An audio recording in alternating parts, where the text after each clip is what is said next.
bağırsaq keçməməzliyi əmələ gəlirdi. Mən dedim necə, yəni mən bu şirkətdəyəm, ola bilməz ki, bu Ersaq şirkətində olmasın ki, bu bağırsaq keçməməzliyinə görə hər hansı.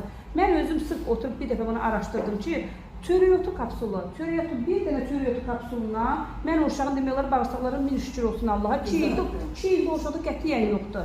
Bir ay onu davamlı olaraq verdim. Hələ özü bir əsələn elədi, içmirdi. Bir ay ərzində çox şükür 2 ildir.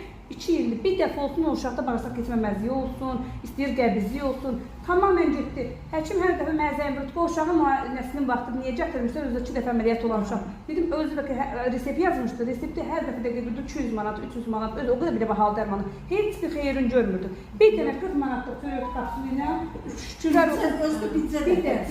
Bir ay içirdi. Onun ilə də gedib çox şükür 2 ildə o uşaqda bir dəfə olsun, bir dəfə heç bir problemi yoxdur. Halbuki mənə yazır ki, hər 6 aydan bir, 3 aydan bir o uşağa yoxlanışa gətirdilər. Bu müalicəni aldı.